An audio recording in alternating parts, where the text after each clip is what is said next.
9 years ago, at the age of 38, I went through a divorce from my husband Nick, who was 40 at the time.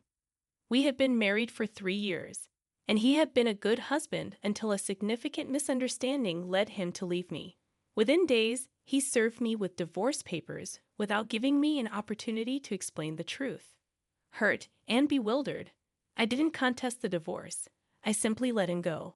I used to be a housewife, and on one fateful day, Nick unexpectedly walked in to find my ex-boyfriend Joe, also 38, at the house with me. The three of us knew each other from college, and Joe and I had dated for only 3 months before I realized my true feelings for Nick. Joe had come over to invite us to his upcoming wedding in a few months. Nothing suspicious was happening. However, Nick assumed the worst, left without a word, and even blocked all communication channels. Despite my attempts to explain and reach out, Nick drove away and cut off all contact. Devastated, I spent the next 2 days in a state of panic and tears. Joe also tried to explain, but even he was blocked. I believed Nick's anger would subside, and he would return, allowing me to clarify everything. Unfortunately, that never happened, and a few days later, Nick filed for divorce. Feeling helpless, I decided not to fight for my marriage, and as the divorce proceedings began, I moved in with a friend until I could establish my independence. It took time, but I eventually got my life back on track, securing a job and moving into my own apartment. Though angry and hurt by Nick's actions, I chose to focus on rebuilding my life. Even after the divorce was finalized, I was content with the little I gained from it. I attended Joe's wedding, reconnecting with college friends, while Nick remained absent as expected. Life took an unexpected turn when I met Chris, a 40-year-old man, at the wedding. Although sparks flew, I held back due to my recent divorce. We exchanged numbers, but didn't connect for a while. A year later, in a better mental state, I encountered Chris again at a work event. 2 years into dating, we got married, and another year later, we welcomed our daughter. Now, almost 5 years since my divorce from Nick, I've evolved into a new person. Despite moving on, I was recently shocked when Nick, after all these years, appeared at my doorstep, unannounced a few days ago.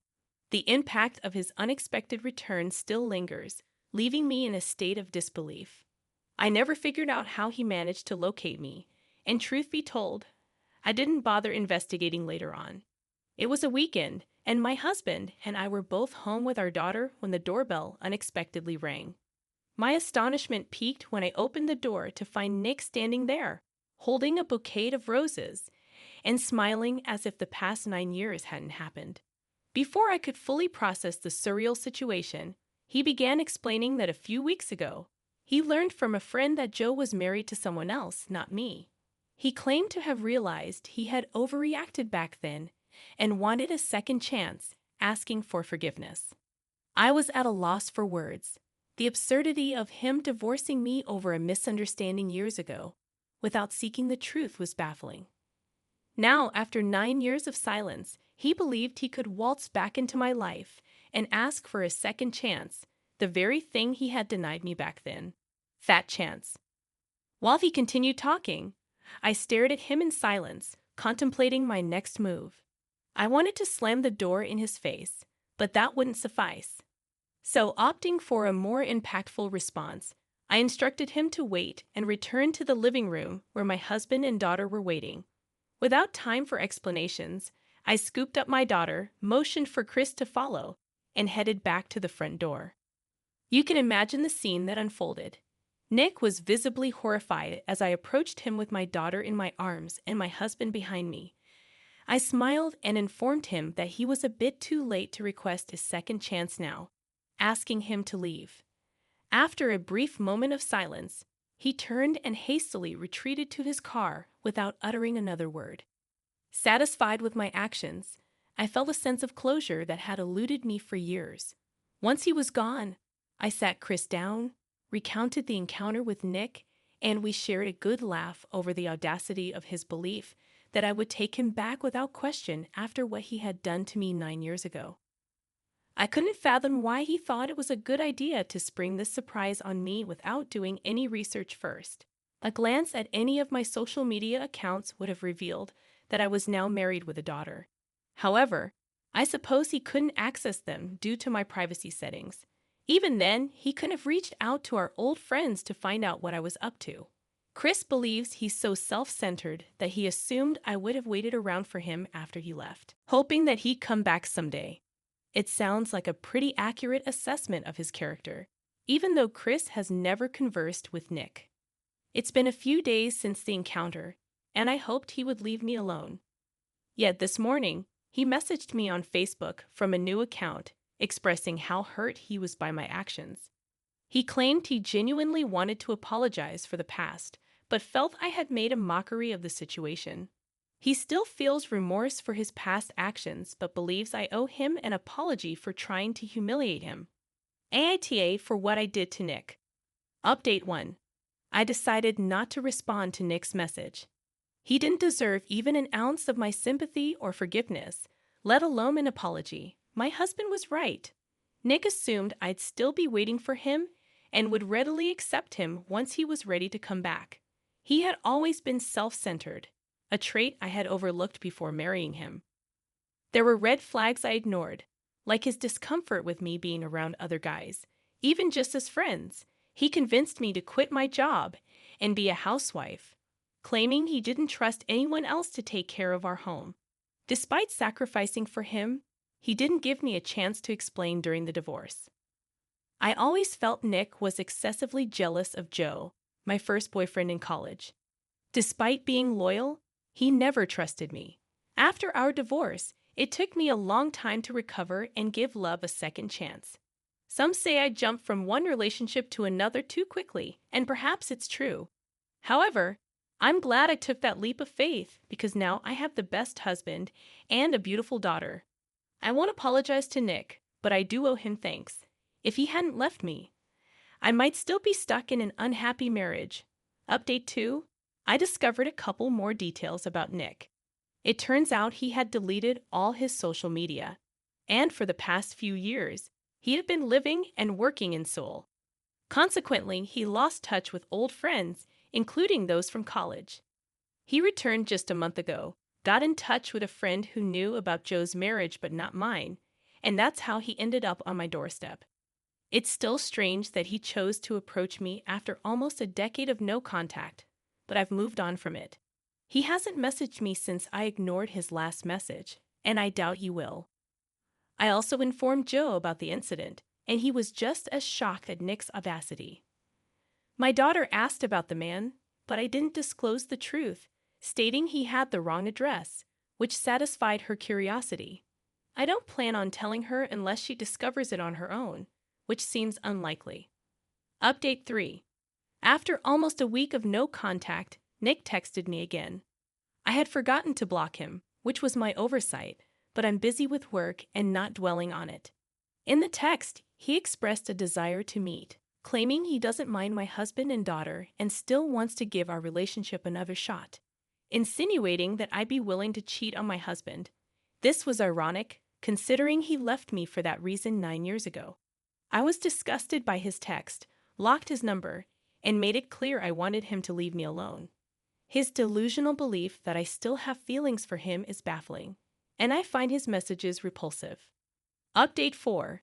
Some accusations suggest I'm still into Nick, which is not true.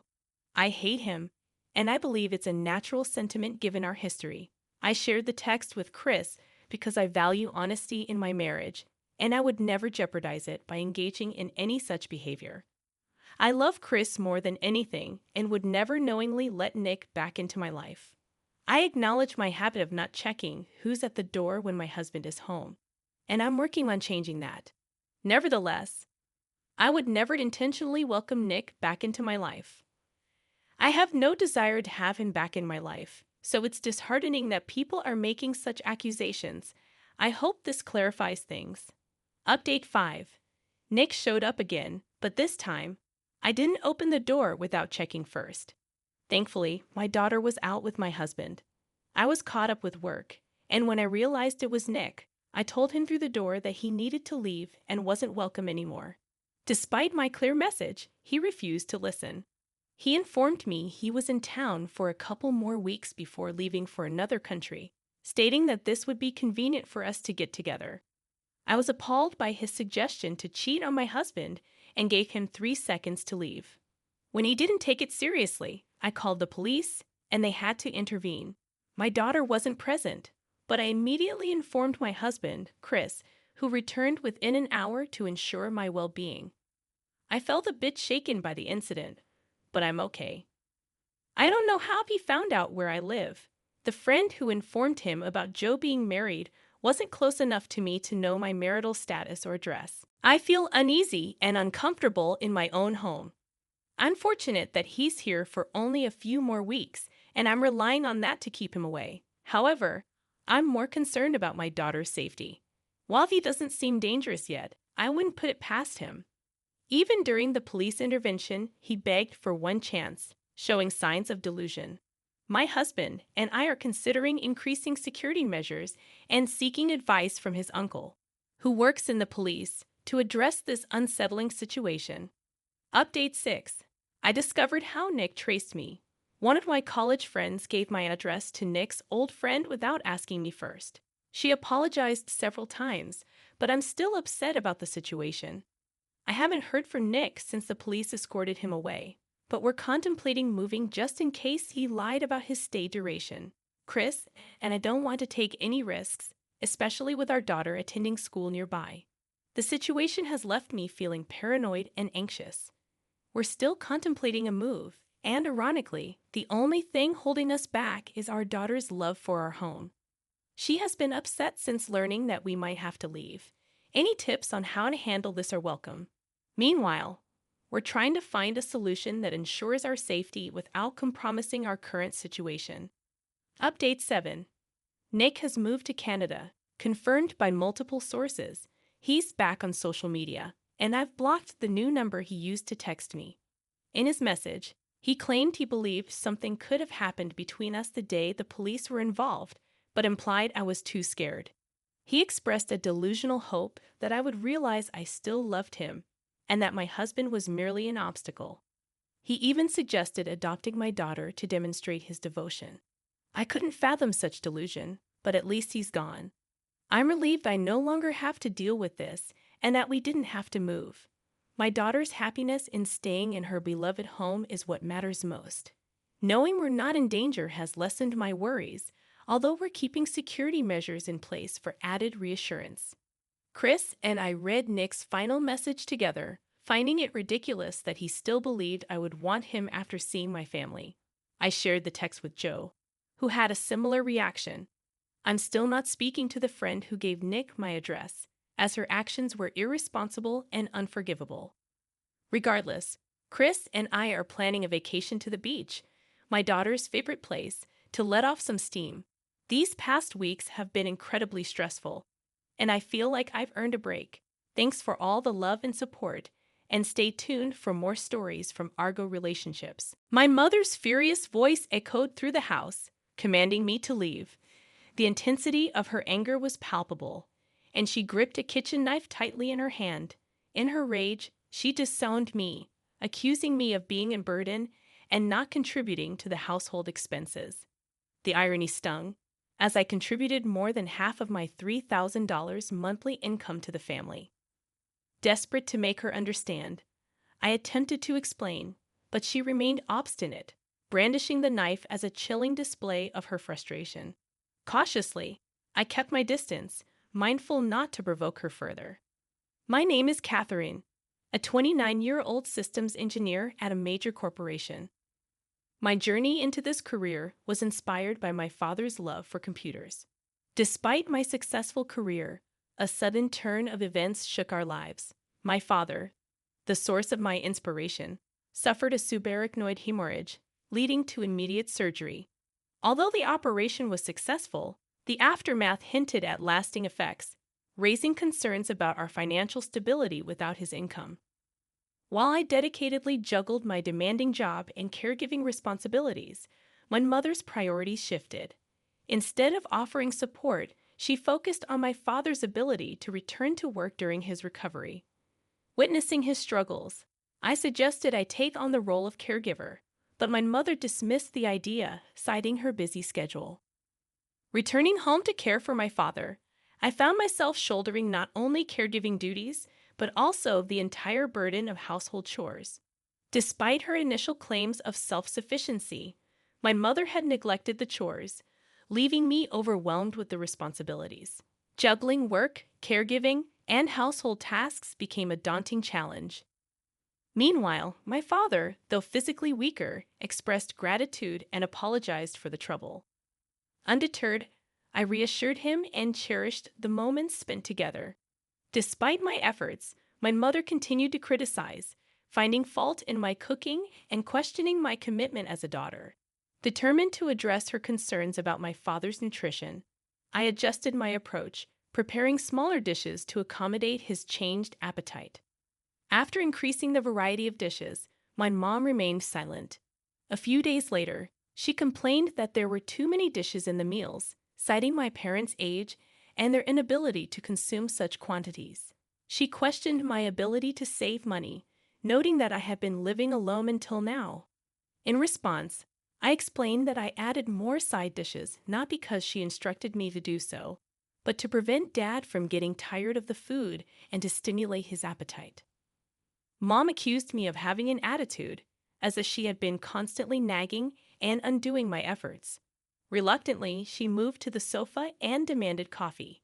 As I cleaned up, she threw a cushion at me, insisting I hurry up and make coffee, claiming that I'm always at home, not working, and just after Dad's retirement money. Despite my attempts to clarify that I work from home, she failed to understand. In her perception, I apparently moved back home under the pretense of taking care of Dad, without contributing to living expenses, despite my efforts in caring for Dad, earning money for our living expenses, and managing all the housework. She believed I was misusing Dad's retirement money. Frustrated and reaching my limit, feeling sorry for Dad but unable to continue living in the same house, I accompanied him to physical therapy a few days later. The doctor's encouragement was overshadowed by the sight of Mom hastily leaving home with large bags upon our return. The next day, I discovered that all my cherished bags and accessories were gone. Confronting Mom, I questioned if she had entered my room. Justifying her actions, she claimed it was her house, and she could enter any room. I inquired about a luxury brand bag she had, criticizing her spending on such items despite advising me not to waste money. Angry and upset, I learned that she had sold my bags and accessories without consulting me. The significant amount of money was used for her own hobbies. Shouting in frustration, I demanded their return and repayment. However, my mom, transformed into a figure of anger, yelled back, unable to believe her own daughter was talking back, resembling a confrontation with a demon. During my childhood, I obediently listened to my parents and worked hard for them. Now, as an adult, I find myself taking care of them. Despite my requests for my mom to contribute in caring for Dad, she claims to be doing her part while, in reality, she is the one receiving the most care. It's disheartening to witness my dad, who has resigned himself to the lack of care from my mom, still making efforts to communicate with her, only to have her vanish when he starts talking. Lost in contemplation, I confronted my mom, who remained silent. Suddenly, she turned away from me, stormed to the kitchen, and returned with a kitchen knife, a furious expression on her face. In a fit of rage, she demanded that I leave, accusing me of being a parasitic leech, waiting for my dad's retirement money. Frustrated by the realization that my efforts and words were falling on deaf ears, I decided it was time to find a new place and swiftly move out. Slowly distancing myself from my mother, I rushed into my room when she made no attempt to follow. Despite expecting not to feel sadness due to her usual emotional distance, tears welled up, fueled by intense anger. Swiftly, I began preparations to move out. I sought assistance from a colleague at work who had connections in real estate. With their help, I quickly found a new place. During my free time, I packed my belongings into boxes. When everything was ready, I'd opened up to my dad about my mother's behavior. He expressed regret and apologized, acknowledging that he had sensed something was amiss but struggled to address it. He revealed that my mom had treated him poorly too, and he was contemplating a divorce. Grateful for my support, he thanked me and agreed with my decision to move out. A few days later, when my mom was away at her hula dance classes and lunch with friends, we seized the opportunity to move. Movers arrived on a Wednesday morning when we were confident she wouldn't be home. As our belongings were loaded onto the truck, a sense of sadness crept in. In a rented car, my dad and I embarked on our journey to escape my mom's toxic environment. He questioned if it was the right choice, suggesting I could have taken the chance to be free from caregiving. Assuring him it was the right decision, I expressed how happy living with him made me feel. The move was completed by the afternoon, and over takeout lunch we reminisced. I apologized for the convenience store lunch boxes, and my dad shared that we used to eat them often before my return. Even the simplest conversations made the meal taste delicious. After a break, we began unpacking and settling into our new life. Just as we were getting accustomed to the change, the phone rang. It was my mom. I answered the call, and my mother immediately panicked, questioning why our belongings were gone. I calmly informed her that Dad and I had made the decision to move out together. Concerned about living expenses without Dad's pension and retirement fund, she doubted our ability to afford a high-rise condo. I reassured her, explaining that I had a stable job and contributed financially to the family. However, she accused me of spending Dad's retirement fund on designer bags, despite my clarification that I had been supporting the family. I reminded her that Dad had tried to communicate my job situation to her, but she had never listened. Money was her primary concern, and her financial management was careless. Growing impatient, Dad dropped a bombshell. We were getting a divorce. Mom panicked about her living expenses, but Dad assured her that she could live freely without interference. He mentioned sending divorce papers for her to sign later and hung up without further explanation. Dad apologized for making me feel bad, and I expressed my gratitude. The next day, we headed to the hospital for Dad's appointment. Unexpectedly, we found my mother waiting near the entrance. She approached, inquiring about the previous day's phone call and asserting that she wouldn't allow us to live in a nice place by ourselves. Suddenly, she grabbed my hand, insisting on living in the high-rise too. Despite my calm demeanor, she refused to accept our decision. I asked her to let me live my own life, but she persisted, leading me to threaten calling the police. Eventually releasing her grip, she hurriedly left as hospital staff and security approached. I apologized for the commotion, attributing it to my mother's actions. A subsequent argument took place, and as I observed my mother's back near the hospital entrance, she seemed weaker than usual. In the days that followed, she tried to find us around the hospital, but only confronted people she perceived as weaker. After being chased away by security guards and assertive patients, she stopped showing up. That hospital encounter marked the last time I saw my mother. Subsequently, my father consulted a lawyer and actively pursued the divorce process. Unhappy about the divorce, my mother made a fuss demanding money. The lawyer explained alimony, but when she realized she wouldn't receive any, she resorted to tears and begging. The lawyer directed her to financial assistance centers, and the divorce process continued. Eventually, the divorce was finalized, and my father decided to sell the house. Initially opposed to the idea, my mother changed her stance upon learning she would receive money from the property division. After selling the house, our lives became more peaceful.